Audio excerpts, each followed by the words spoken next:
Assalamualaikum warahmatullahi wabarakatuh dan selamat pagi semua. Salam sejahtera semua. Okey, baiklah. Hari ini merupakan rakaman video untuk sesi pembelajaran bagi topik yang pertama. Okey, untuk rakaman video yang lepas adalah merupakan pengenalan tentang kursus, proforma, tugasan dan juga presentation. Tapi untuk hari ini saya akan mulakan hari ini dengan topik yang pertama, okey, iaitu tengok sekejap ya, saya share screen. Okey. Okey, ini adalah topik untuk hari ini, iaitu memahami perspektif sosiologi. Macam mana saya nak hide benda ni?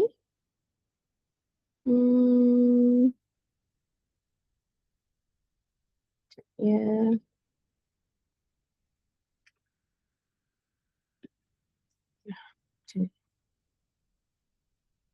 Okey, boleh ya? Okey. Topik hari ini adalah sosiologi dan pembelajaran, memahami perspektif sosiologi. Okey, jadi untuk hari ini saya nak anda semua tumpuan 100%. Okey, kerana topik ini kita akan faham secara dasar apa itu sosiologi pendidikan. Okey, jadi topik ini adalah hanya pengenalan sahaja. Mungkin video ni tidaklah begitu lama durasinya, tetapi cukup untuk memberi kefahaman asas tentang ilmu sosiologi pendidikan. Okey, baik. Kita akan proceed. Okey, pengenalan. Okey, kita akan tengok. Okey, sosiologi pendidikan mengkaji hubungan antara masyarakat dan juga sistem pendidikan serta bagaimana struktur sosial dapat mempengaruhi pengalaman pembelajaran individu. Faham tak kat sini ayat dia? Okey, sosiologi pendidikan ni adalah merupakan ilmu tentang macam mana kamu semua nak hubungkan mengkaitkan antara masyarakat, sosial masyarakat, sosial budaya dengan sistem pendidikan. Okey.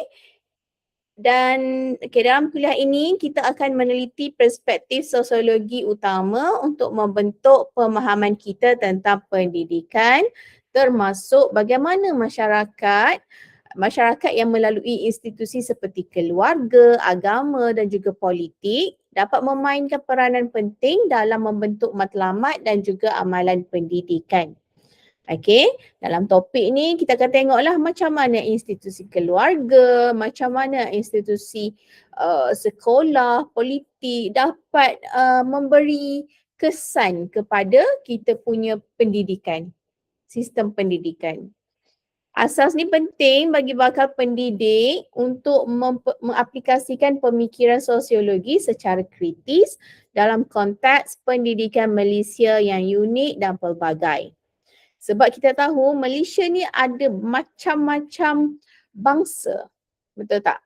Lebih-lebih lagi di Sabah Sarawak kan. Jadi kita ada macam-macam jenis bangsa dekat Malaysia. Kita ada Melayu, Cina, India, Kadazan, Iban, Bidayuh dan perbezaan ini menghasilkan budaya, bahasa yang turut berbeza.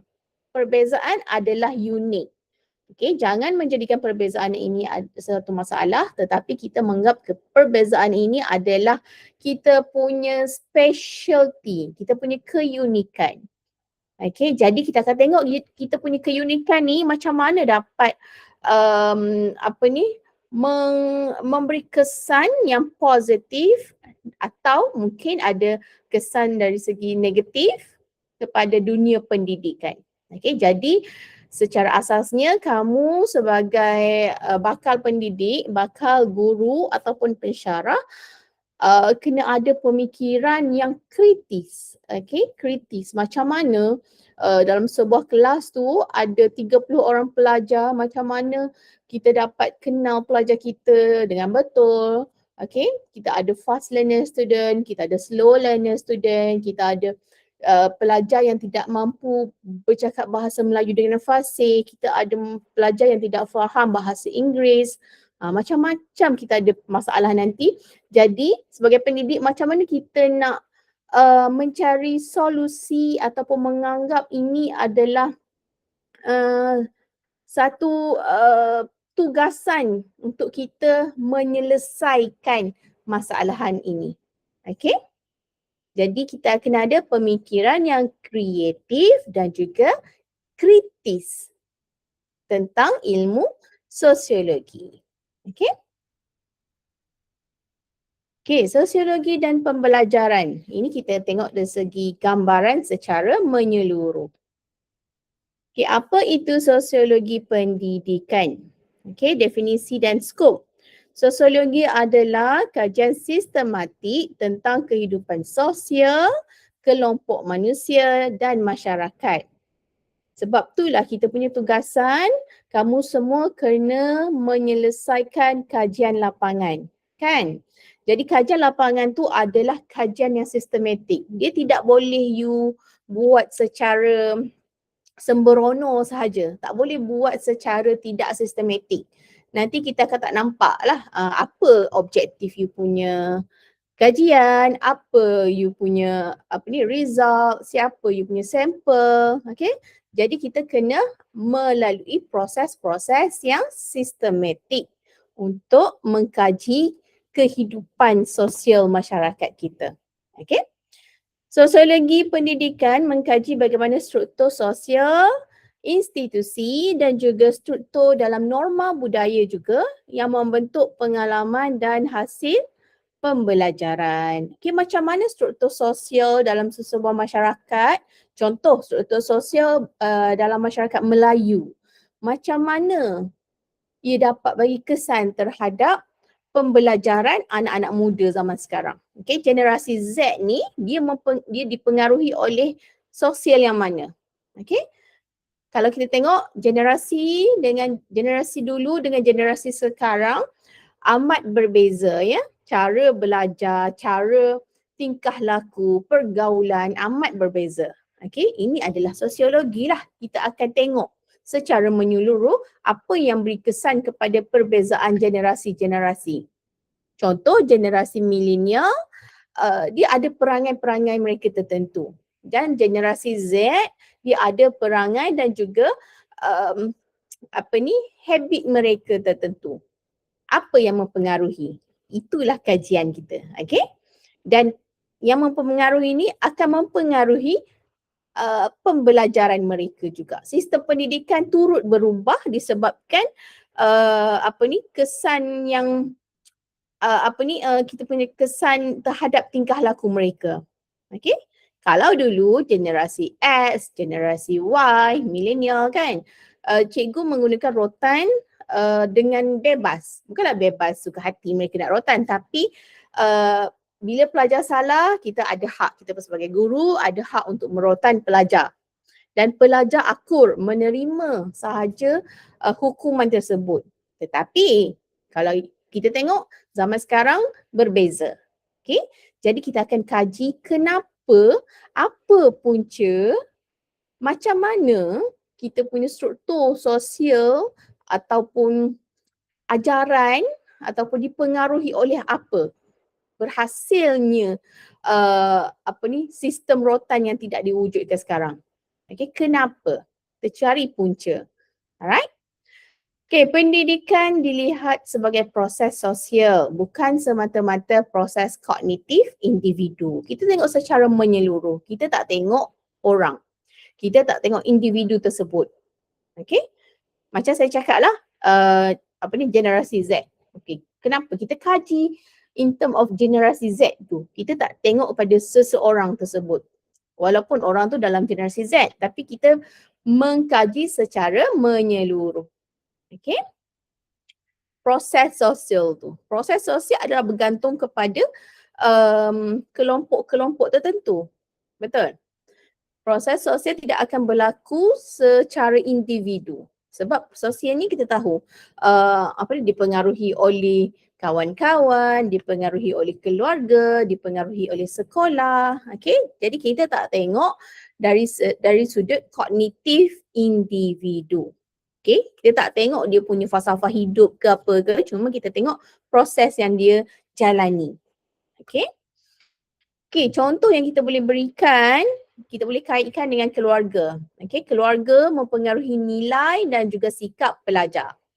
Contoh saya bagi, ada dua jenis keluarga kat sini. Okay, keluarga A merupakan keluarga pasangan ibu bapanya adalah para guru. Okay, guru. Cikgu sekolah menengah seorang, cikgu sekolah rendah seorang. Okay. Dan keluarga B adalah golongan peniaga. Okay, peniaga pasar malam. Okay, kita akan tengok mempengaruhi ke tak kedua-dua jenis keluarga yang berbeza kita panggil apa? Budaya kerja ini. Okay. Macam mana pembesaran anak mereka? Macam mana disiplin anak-anak mereka? Okay, kita tengok keluarga mana yang dapat memberi nilai-nilai lebih baik, keluarga mana yang dapat memberi disiplin yang lebih baik, bagaimana para pelajar daripada keluarga-keluarga tersebut memberi tindak balas di dalam kelas. Okay, itu yang kita kaji. Boleh? Dan agama. Okay, agama pun dapat memberi kesan terhadap sosiologi, iaitu agama membentuk etika dan juga tujuan pendidikan. Okay, semua agama mengajar kepada kebaikan. Tidak ada satu agama pun yang menyuruh kita bertentang dengan kebaikan. Betul tak? Okay, tapi atas dasar kepercayaan masing-masing lah. Tapi untuk agama ni dia membentuk etika. Etika adalah panduan hidup, tata tertib hidup dan tujuan pendidikan. Okay, kenapa kita belajar fiqh, kenapa kita belajar sirah, kenapa kita belajar moral. Okay, ini adalah untuk kebaikan semua. Okay, kalau kita tengok orang yang tidak berpegang teguh kepada agama, dia akan buat perkara-perkara yang mereka suka sahaja, sesuka hati. Kan? Mabuk, apa lagi? Merompak. Okay, tidak kira agama apa pun, itu adalah benda yang salah. Jadi hidup mereka tu tidak ada nilai-nilai murni, tidak beretika. Okay. Okay, next is politik dan juga ekonomi. Politik ekonomi ni dia menentukan dasar dan akses kepada pendidikan. Okay, kita tengok politik. 5 tahun sekali kita akan menjalani hari mengundi kan. Kita pilih kita punya calon-calon pemerintah. Okay, jadi kita kena fikir betul-betul apa mereka punya janji-janji untuk tunaikan kepada rakyat. Okay, kerana pemilihan kita itu akan menentukan masa depan negara. Okay, kerana mereka menentukan dasar, menentukan undang-undang. Okay. Dan ekonomi. Ekonomi ni dia bagi akses kepada pendidikan. Okay, contoh ekonomi pelajar yang bertaraf rendah dengan ekonomi pelajar pada golongan keluarga bertaraf tinggi. Akses pendidikan sudah tentu tidak sama. Kan? Kita ada untuk yang bertaraf rendah ni, rendah, apa kita panggil? Pendapatan rendah, akses kepada pendidikan mereka mungkin agak terikat. Okay, limit mereka tak ada akses kepada tidak boleh akses 100% untuk pendidikan. Sebagai contoh, zaman-zaman COVID-19 dahulu, okay, kita tengok semua kelas adalah PDPR. Jadi cikgu memerlukan pelajar yang mempunyai device ataupun peranti untuk menjalani kelas pembelajaran dari rumah. Okay, kalaulah pelajar tersebut merupakan keluarga dari yang tidak berkemampuan, ekonomi yang rendah. Okay, jadi mungkin akses pendidikan tu terhad. Dia tak dapat menjalani kelas pendidikan dari rumah tu kerana tidak ada peranti untuk mengakses kepada online class tersebut.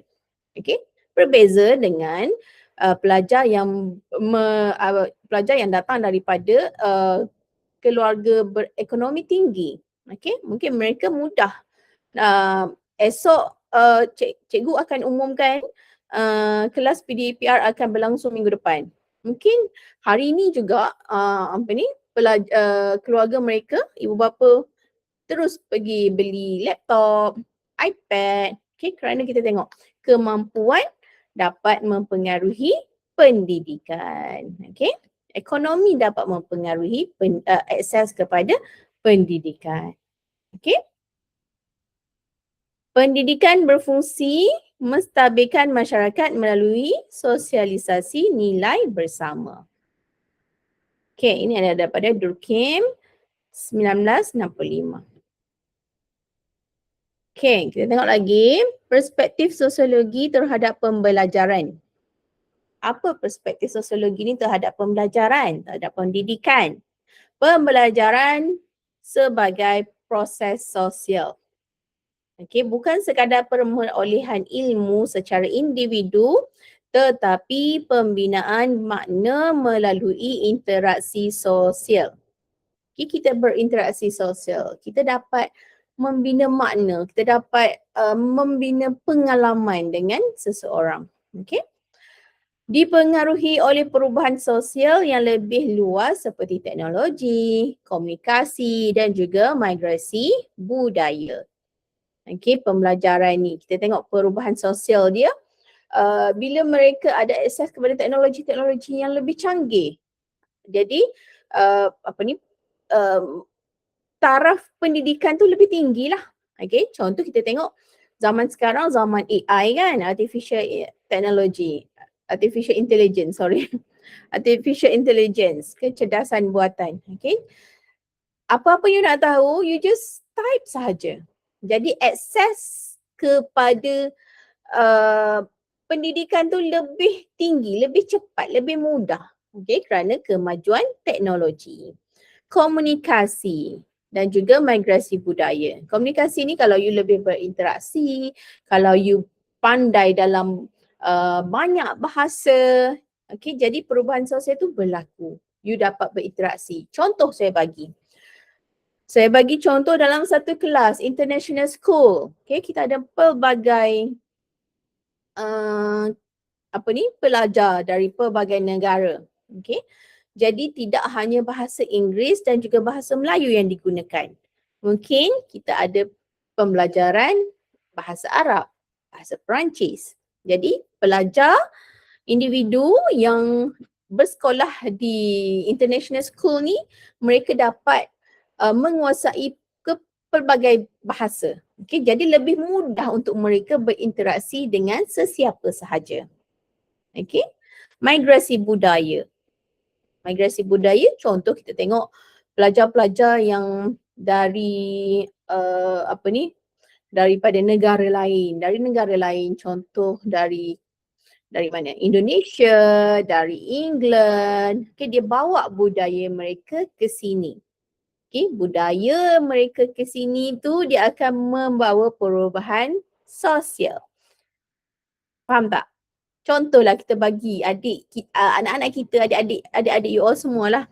Sekarang duk tengok TikTok kan, adalah short reels tu yang menggunakan bahasa Indonesia.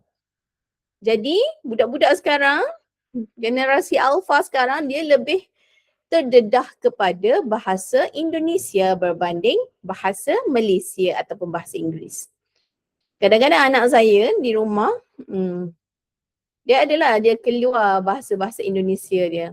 Dia akan cakap kalau dia nak lari, kalau saya marah ke, dia akan kata kabur. Jadi kita sebagai as a parent ni, kita akan macam mana dia tahu ya perkataan-perkataan ni. Sedangkan saya nak tahu bahasa Indonesia tu bila saya tengok sinetron. Itu pun bila umur saya belasan. Jadi mereka ni seawal umur 3 tahun, 4 tahun dah tahu dah term-term ataupun bahasa-bahasa ini. Jadi budaya Indonesia yang diterapkan dalam sosial media ni dapat mengubah bahasa dan juga budaya masyarakat kita. Okay? Sosiologi menganalisis konflik dan juga kerjasama dalam persekitaran pembelajaran. Okay, dia analisis konflik, apa masalah yang berlaku, apa solution yang kita boleh buat dalam mengatasi konflik dan juga masalah ini. Okay. Ketiga soalan utama sosiologi pendidikan. Siapa yang mendapat akses kepada pendidikan yang berkualiti? Macam saya berikan contoh tadi, pelajar yang dapat ekonomi bertaraf rendah dan juga bertaraf tinggi, siapa yang lebih mendapat akses pendidikan yang berkualiti? Okey, semestinya pelajar daripada keluarga yang berekonomi taraf tinggi. Okey, apa yang diajar dan mengapa? Bukan yang lain. Apa yang diajar? Contoh, dia ajar agama. Kenapa ajar agama? Kenapa ajar moral? Untuk apa? Kenapa? Kenapa tak ajar benda lain? Itulah persoalan-persoalan kita akan tengok. Okay? Siapa yang mendapat manfaat daripada sistem pendidikan semasa? Pendidikan semasa, siapa dapat manfaat? Okay? Contoh sistem pendidikan sekarang, mungkin ada sistem PDPR, online class. Okay, siapa yang dapat manfaat? Banyak pihak yang akan mendapat manfaat daripada sistem pendidikan online. Contoh saya bagi yang dapat manfaat adalah supplier laptop, supplier komputer, iPad. Okay, syarikat-syarikat besar yang turut mendapat manfaat dari segi sistem pendidikan sekarang. Okay, kerana orang berlumba-lumba untuk mendapatkan akses pendidikan yang berkualiti. Sejajar dengan perkembangan ataupun perubahan semasa. Okey. Baiklah, peranan masyarakat dalam proses pendidikan. Masyarakat membentuk pendidikan. Okey. Masyarakat ni mereka membentuk pendidikan macam mana? Okey, satu, institusi sosial, iaitu keluarga, agama, media, kerajaan. Okey, secara aktif membentuk matlamat dan juga kandungan pendidikan. Okay, boleh faham tak macam mana institusi sosial ni dapat membentuk matlamat dan juga kandungan pendidikan? Contoh saya bagi institusi sosial kat sini, kerajaan. Okay? Berubahnya kerajaan 5 tahun sekali, kalau ada perubahan lah, akan berubah sistem pendidikan. Kerana setiap individu ataupun menteri yang memangku jawatan mereka ada idea mereka sendiri. Mereka ada plan mereka sendiri untuk implementasi dalam sistem-sistem di Malaysia. Okay, termasuklah sistem pendidikan. Okay, menteri ni jadi orang ni jadi menteri pendidikan, dia ada sistem dia yang dia nak gunakan. Jadi kita akan ubah. Sistem itu akan berubah. Okay. Norma budaya menentukan apa yang dianggap pengetahuan bernilai dalam kurikulum. Okay. Norma budaya menentukan apa yang dianggap pengetahuan bernilai dalam kurikulum. Pengetahuan bernilai. Pengetahuan bernilai sini adalah apa yang kita dah lalui dalam budaya masyarakat kita. Okay, contohlah. Contoh saya bagi dekat sini, norma budaya apa ya? Budaya apa? Budaya Melayu apa? Okay, budaya bersalam. Okay, orang Melayu ni bila jumpa satu sama lain yang yang mahram, mereka akan bersalam. Okay, yang tua, yang muda akan bersalam. Yang muda akan menghormati yang tua. Okay, jadi praktis ini telah membentuk satu pengetahuan yang bernilai dalam sistem pendidikan kita. Okay, dia akan membentuk sikap saling hormat menghormati. Okay, apa yang kita praktiskan dalam budaya kita, budaya Melayu, budaya India, Cina, okay, kita akan bawa kepada kurikulum kita. Okay, mungkin kita boleh ajar tentang hormat menghormati dalam pendidikan Islam dalam pendidikan moral. Okey, kita aplikasikan, kita gunakan dalam sistem kurikulum kita. Okey. Dasar, plan dan program pendidikan Malaysia mencerminkan nilai dan keperluan sosial mereka semasa. Okey, dasar macam saya cakap tadi lah, ekonomi pemerintah. Okey. Setiap menteri ada dasar-dasar mereka. Okey, yang mereka ingin gunakan dalam negara kita. Okeylah. Dasar, plan dan program pendidikan Malaysia dia mencerminkan nilai dan keperluan sosial semasa. Okey, kalau kita tengok hari ni mungkin lebih banyak penggunaan gadget untuk kita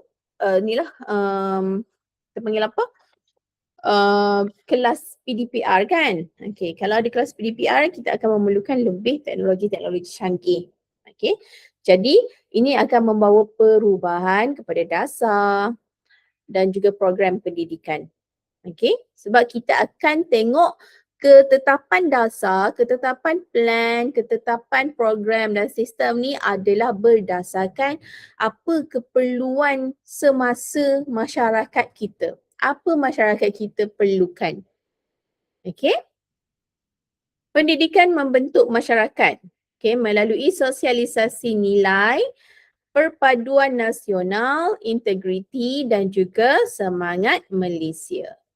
Okey, melalui sosialisasi nilai.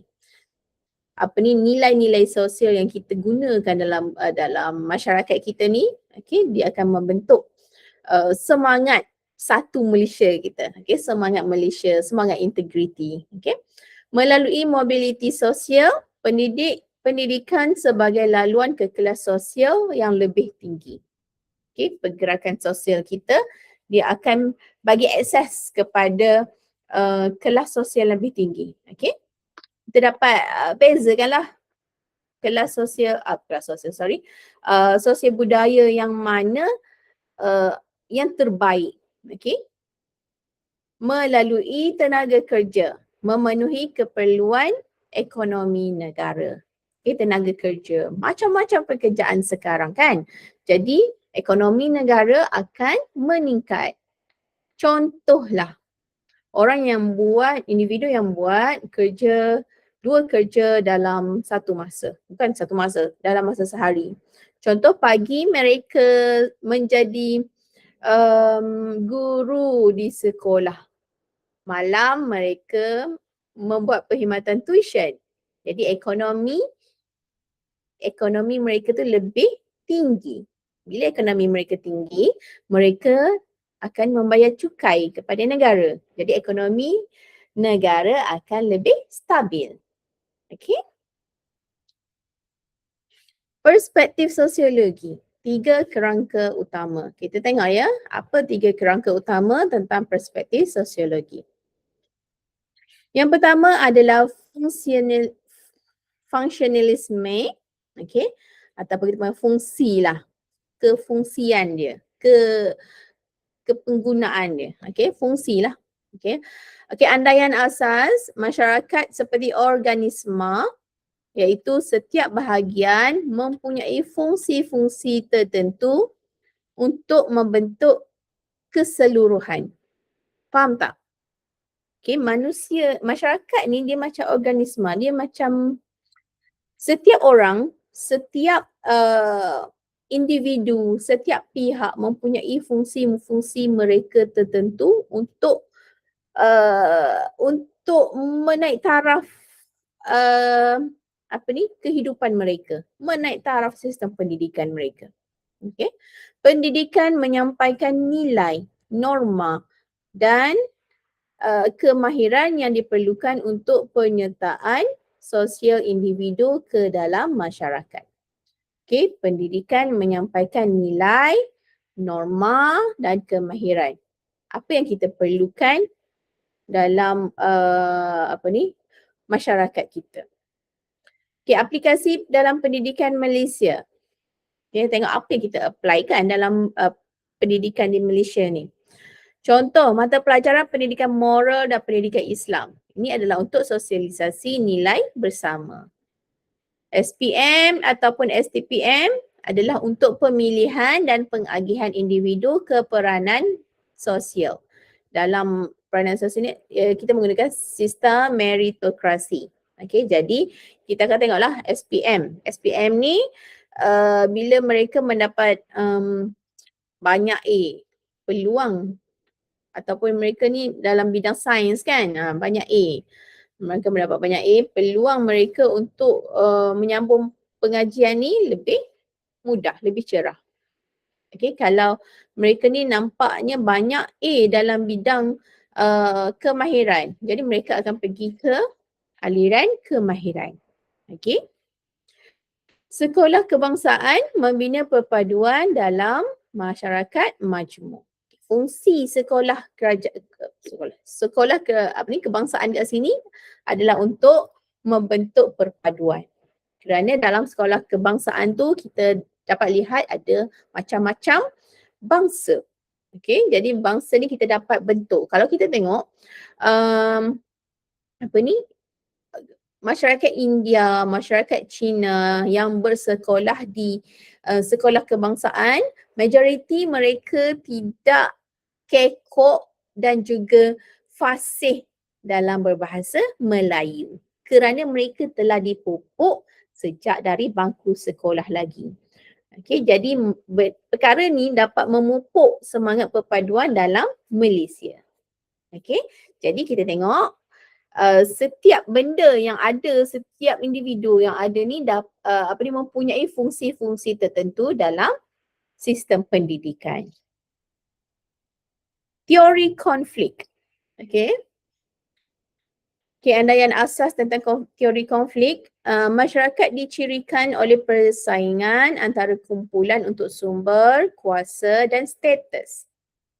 Okey, masyarakat ni dia dicirikan oleh persaingan. Okey, apa-apa kena bersaing antara kumpulan, antara individu pun boleh jadi untuk mendapatkan sumber, untuk mendapatkan status, untuk mendapatkan kuasa, untuk mendapatkan ekonomi yang lebih bagus. Okey, berlaku persaingan, berlaku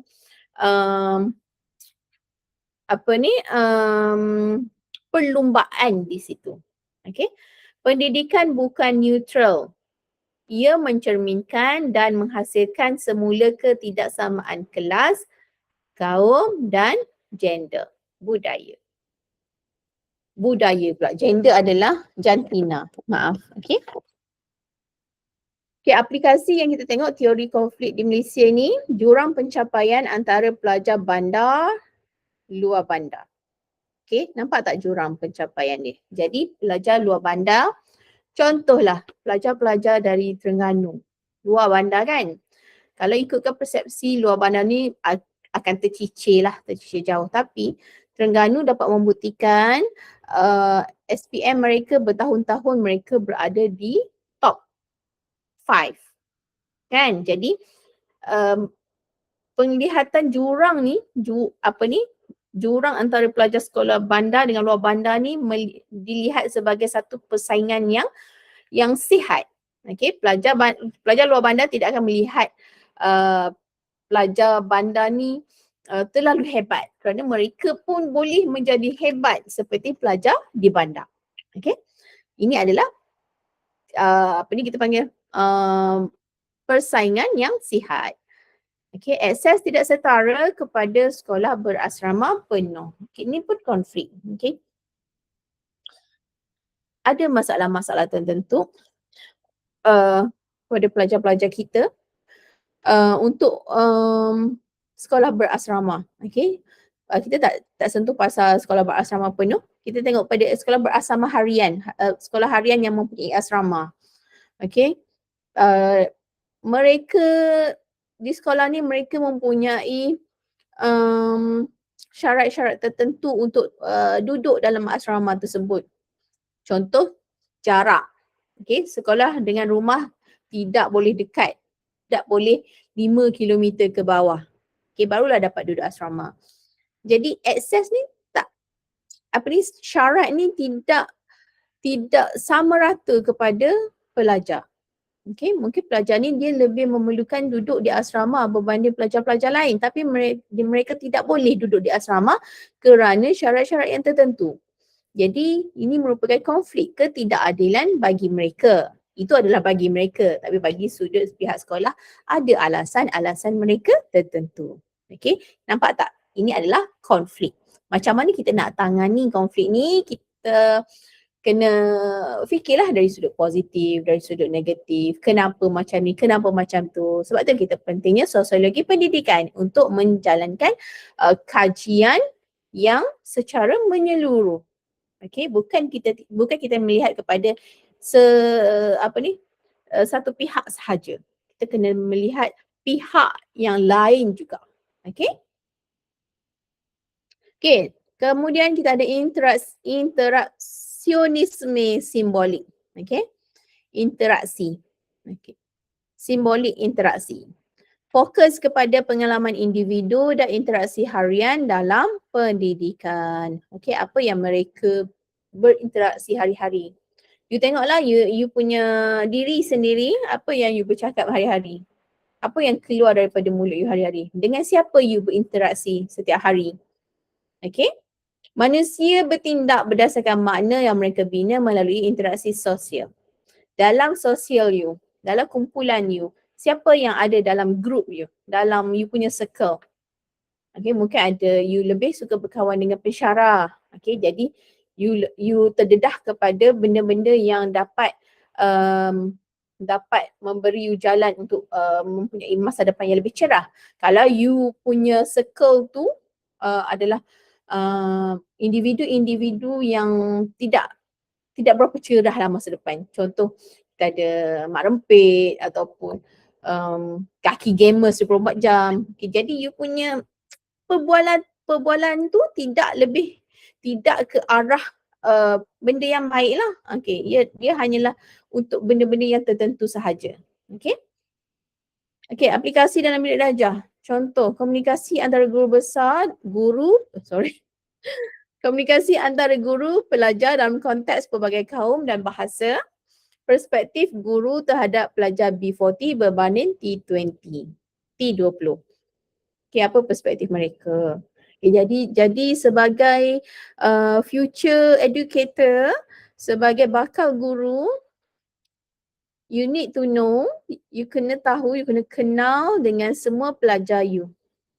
Okay, dan jangan mempunyai perspektif ataupun pemikiran you sendiri. Don't judge your students before you know them. Okay, selidik mereka dahulu. Itu pentingnya interaksi dan komunikasi. Faham? Okay. Mengapa sosiologi pendidikan penting untuk guru? Kenapa penting ni? Penting sangat ke nak kaji sistem pendidikan ni, sistem sosial ni? Penting tak? Penting kan? Okay.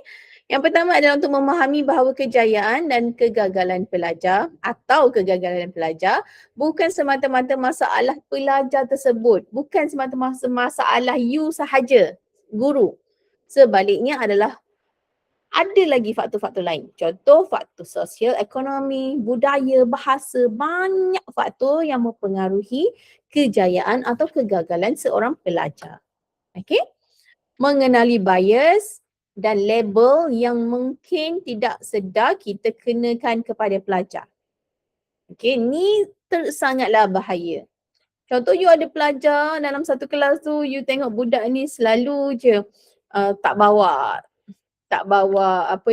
buku, tak bawa pensel. Ada je yang dia tak bawa, tertinggal ke apa kan. Tak boleh nak peli-peli mereka. Okay, tak boleh nak sisihkan mereka. Sebaliknya, apa yang you kena buat adalah approach mereka. Kenali mereka yang bermasalah ini. Tanya, kenapa? Mungkin ada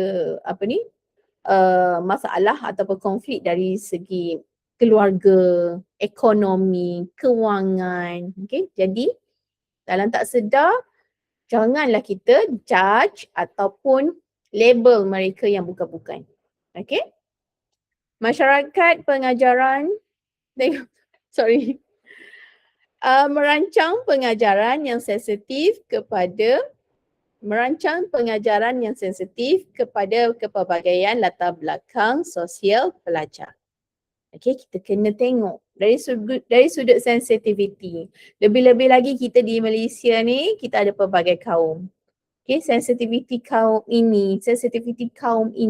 Okey, kita kena rancang. Apa-apa yang keluar daripada mulut perlulah berfikir dahulu. Kat sini dulu, baru dekat sini. Okey, kalau dekat sini dulu, dia akan efek, dia bagi kesan kepada orang yang mendengar. Okey? Jadi rancang apa pengajaran, apa konten kandungan kandungan pengajaran yang you nak sampaikan kepada pelajar sebelum you ajar mereka. Okey, tapi sebelum rancang, kena kenal dahulu pelajar-pelajar tersebut. Okey, menggunakan sosiologi untuk memperjuangkan keadilan dalam sistem pendidikan. Okey, you dah kenal you punya pelajar, dah kenal sosio budaya mereka, dah kenal keluarga mereka macam mana. Jadi, you as a teacher, you kena fight untuk keadilan pelajar-pelajar tersebut.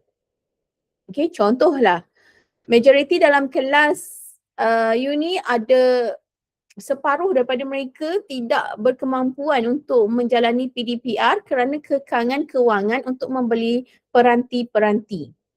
Okay, tidak ada komputer, tak ada handphone, tak ada laptop dekat rumah. Jadi mereka tak boleh menjalankan kelas online. Okay, mungkin kelas online ni hanya dalam peringkat sekolah sahaja. Tidaklah dari arahan daripada KPM. Jadi you kena perjuangkan keadilan lah. Okay, mungkin you tak boleh perjuangkan keadilan pun, tapi you boleh come out dengan satu solution yang bagus yang bagi manfaat kepada mereka. Okay. Okay, kesimpulannya. Sosiologi pendidikan mengkaji hubungan yang kompleks antara masyarakat dan juga sistem pendidikan. Jadi kita kena ingatlah 3 perspektif utama tadi, fungsionalisme, konflik dan juga interaksi, simbol interaksi. Masing-masing menamakan lensa analisis yang berbeza terhadap fungsi pendidikan. Okey, fungsi macam mana dapat bagi efek kepada pendidikan. Konflik macam mana dapat bagi efek kepada pendidikan. Interaksi macam mana dapat bagi efek kepada pendidikan. Okey. Masyarakat dan pendidikan saling mempengaruhi secara berterusan. Okey, pendidikan, masyarakat. Macam mana masyarakat ni dapat mempengaruhi pendidikan.